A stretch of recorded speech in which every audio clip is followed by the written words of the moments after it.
रीतिकालीन रीतिबद्ध कवि देव। क्या पढ़ा था हमने देव के बारे में? उनके काव्य की विशेषता, उनकी काव्य क्या क्या कैसा काव्य लिखते थे देव? रीतिबद्ध। लक्षण ग्रंथकार थे वो। पढ़ा है आपने? भाषा कौन सी थी उनकी? ब्रज भाषा। उन्होंने सवैया भी लिखे, कवित्व भी लिखे। ये उनके छंद थे। और कविताओं में अलंकारों की तो कोई कमी ही नहीं थी। रूपक ले लो, उपमा ले लो, उत्प्रेक्षा ले लो, क्योंकि रीतिकालीन जो भी कवि होगा और विशेषकर रीतिबद्ध कवि होगा, मैम आपने इसमें छंद नहीं लिखा। हाँ, तो कविताएं में अलंकार तो उनके बहुत होंगे ही होंगे। चलिए आज हम उनकी कविता पढ़ते हैं। देव की कविता पढ़ना शुरू करते हैं और उसकी व्याख्या करते हैं। देखो, मुझे आपको संदर्भ बताने की आवश्यकता है क्या? नहीं। मुझे प्रसंग बताने की आवश्यकता है क्या? फिर भी प्रसंग तो बताऊंगी, क्योंकि ये क्या है, मुक्तक है। हर जो सवैया है, हर जो कविता है, हर मुक्तक में कोई अलग विषय वर्णित होगा। तो जो विषय होगा वही तो प्रसंग में लिखेंगे यहाँ पर, है ना? तो मैं प्रसंग जरूर बताऊंगी आपको, अलंकार जरूर बताऊंगी और इसकी पूरी काव्यात्मक टिप्पणी बताऊंगी। ध्यान से सुनेंगे आप। जाके न काम न क्रोध विरोध। अच्छा, ये न काम न क्रोध क आया, कौन सा अलंकार है? अनुप्रास अलंकार। जाके न काम न क्रोध न विरोध। अब ये लाइन भी ऐसी नहीं है जो आपको समझ में नहीं आ रही है। मतलब जिसके पास ना काम कहते हैं वासना, इच्छा, और क्रोध माने गुस्सा। जाके ना काम ना क्रोध विरोध, और जो कोई विरोध भी नहीं करता है। लोभ छुए नहीं, जिसको लोभ ने छुआ भी नहीं। क्षोभ को छाई, और क्षोभ की तो छाया भी जिसके ऊपर नहीं है। क्षोभ का मतलब क्या है? क्षोभ का मतलब होता है खीज। एक तरीके से अपन जो दुख भरा क्रोध होता है ना, उसको कहते हैं क्षोभ, खीज, ग्लानि, है ना? मोह न जाहि, जिसको मोह भी नहीं है। रहे जग बाहिर, जो जग से बाहर रहता है, अर्थात जिसको संसार का मोह नहीं है।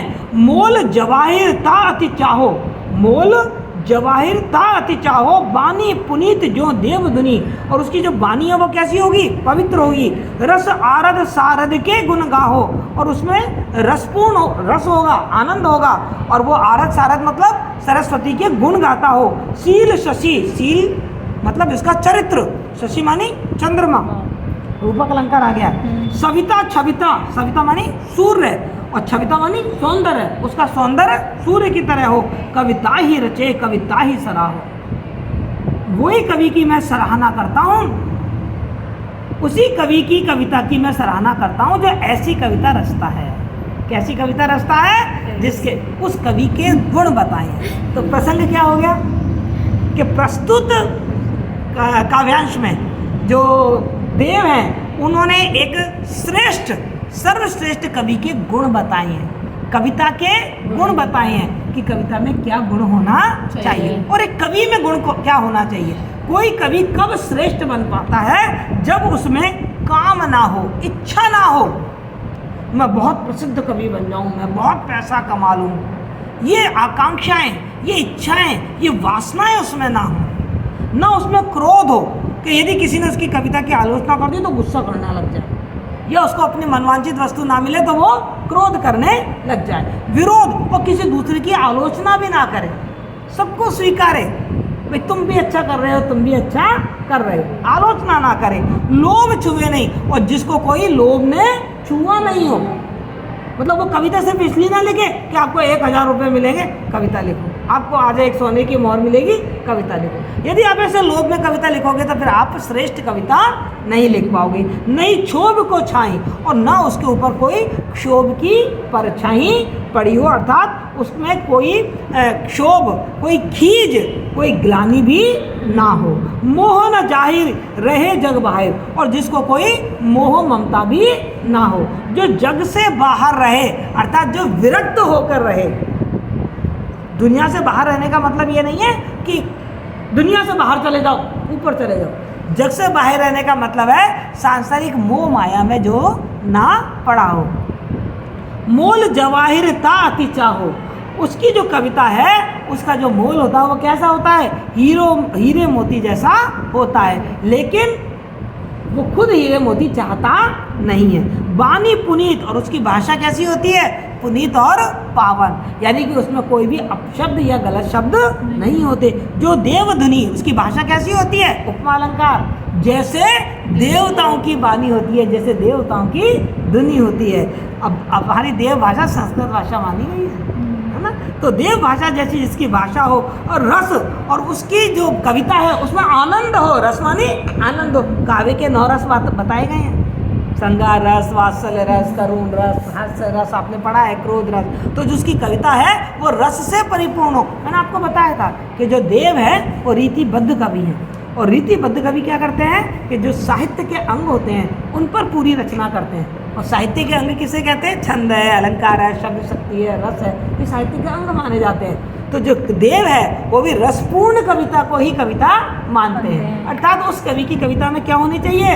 रस होना चाहिए, आनंद होना चाहिए। और जो सरस्वती के गुण गाता हो, अपनी कविता में किसके गुण गाता हो? सरस्वती के गुण गाता हो, अर्थात वो बुद्धिमान भी हो, शील शशि, और उसका चरित्र भी बहुत उच्च कोटि का हो। उसका जो चरित्र वो चंद्रमा की तरह हो, शीतल हो, सविता छविता, और उसकी कविता की जो सौंदर्य है वो सूर्य की तरह हो। जैसे सूर्य चारों तरफ प्रकाश फैला देता है, ऐसे उस कवि की जो कविता है वो भी चारों तरफ प्रकाश फैलाए, संदेश फैलाए, अच्छाई फैलाए, गुणों को फैलाए, कविता ही रचे। ऐसी कविता रचने वाले कवि की मैं सराहना करता हूँ। तो प्रस्तुत जो हमने पढ़ा, ये जो कविता हमने पढ़ा, इसमें एक कवि के सद्गुणों का वर्णन किया गया है। कोई दिक्कत समझ में आ गया? आगे चलें।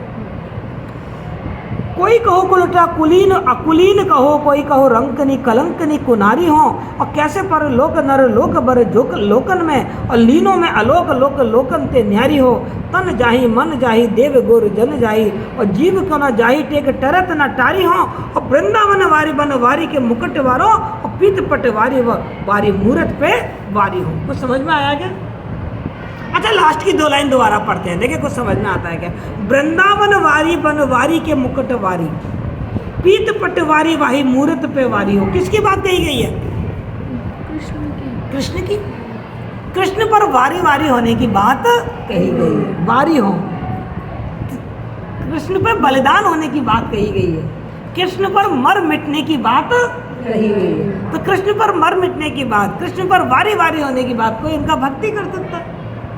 कोई उनका भक्ति कर सकता। और हम सब जानते हैं कि जो ब्रज की जो ललनाएं थी, ब्रज की जो नारियां थी, ब्रज की जो वनिताएं थी, ब्रज की जो गोपिकाएं थी, वो कृष्ण पर वारी वारी थी। तो यहाँ राधा या किसी सखी की बात कही गई है, क्यों? कि नारी शब्द आ रहा है। तो जो भक्त है वो भी कौन है? कोई स्त्री है। अब स्त्री कौन? ब्रज की वनिताएं, ब्रज की नारियां, वो राधा भी हो सकती है और वो गोपिका भी हो सकती है। तो क्या कह रही है वो? कोई कहो उल्टा, मैं तो कृष्ण पर वारी वारी हूँ, मैंने तो कृष्ण को अपना तन मन धन सब सौंप दिया है, मैं तो कृष्ण पर तन मन सब बलिहारी कर रही हूँ। चाहे कोई मुझे उल्टा कहे, चरित्रहीन कहे, चाहे कोई मुझे चरित्रहीन कहे। और अपने कृष्ण की लीलाएं सुनी है, तो कृष्ण के बहुत सारे भजन सुने हैं, और उस भजन में गोपिकाएं कहती हैं, अरे कृष्ण तू मुझे रास्ते में मत रोक, मेरी सास मुझे डांटेगी, मेरा पति मुझको डांटेगा, मेरे पर लांछन लगाएगा, तू अब तक कहाँ थी, किससे मिलकर आई है ना। तो यहाँ सखी बिल्कुल निर्भीक होके कह रही है। बड़ी स्वाभाविक बात है कि जब प्रेम हो जाता है, प्रेम बहुत गहरा होता है, तो इंसान को जग हंसाई की भी चिंता नहीं रहती कि जनता क्या कहेगी, ये भी किसी को चिंता नहीं रहती। तो गोपिका कह रही है, निर्भीक भाव से कह रही है, कोई कहो उल्टा। देखो का अनुप्रास अलंकार। तो कोई मुझे उल्टा कहो, चरित्रहीन कहो, चाहे कोई मुझे कुलीन कहो कि भैया बड़े उच्च घराने की है, चाहे कोई मुझे अकुलीन कहो कि कैसे नीच घराने की है, कैसे खानदान की है, कोई कहो रंकनी, चाहे कोई मुझे भिखारीन कहो तो बिल्कुल भिखारीन है, कोई मुझे कलंकनी कुनारी चरित्रहीन भ्रष्ट नारी कहे, मुझे इसकी चिंता नहीं है। कैसे परलोक नर लोक बर लोकन में, और मुझे तो किसी परलोक और इह लोक की भी चिंता नहीं है। लोग कहते हैं अच्छे कर्म करो परलोक मिलेगा, इस लोक में तुम्हें यश और प्रसिद्धि मिलेगी।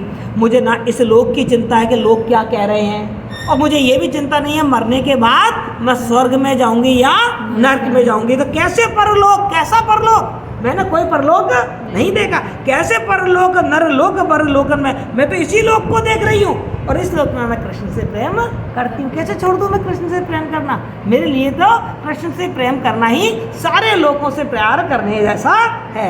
लीनो में आलोक लोक दीवनते न्यारियो, और मैं तो इस लोक और परलोक से न्यारी हूँ। मेरा जो लोक है, मेरी जो दुनिया है, वो तो कृष्ण तक सीमित है।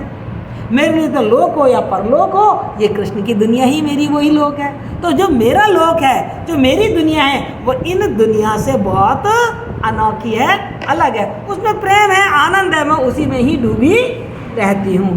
तन जाही मन जाही देव गुरुजन जाही। वो कहता है चाहे मेरा शरीर चला जाए, लोग मुझे मार दें, ये तन चला जाए, मुझे तन की चिंता नहीं है। मेरा मन चला जाए, मतलब मैं तन मन दोनों से ही कृष्ण पर वारी हूँ। और चाहे देव गुरुजन जाए, और चाहे मुझे देवता और गुरुजन, मेरे जो गुरुजन हैं, मेरे घर के जो बुजुर्ग हैं, बड़े लोग हैं, वो भी मेरा त्याग कर दें। जीव क्यों ना जाए, चाहे मेरी जान ही क्यों ना चली जाए। टेक टेरत न टारी, मैं तो कृष्ण को टेरती रहती हूँ, कृष्ण को याद करती रहती हूँ। और कृष्ण के टेरने को, कृष्ण की टेर को, कृष्ण की टेक को, कृष्ण की याद को, कृष्ण के नाम को मैं छोड़ूंगी नहीं। अनुप्रास अलंकार आप देख ही रहे हैं, उपमा अलंकार वगैरह सब बहुत शानदार है। वृंदावन वारी, ये जो वृंदावन वाला है ना, बनवारी के मुकुट पर मैं वारी हूँ।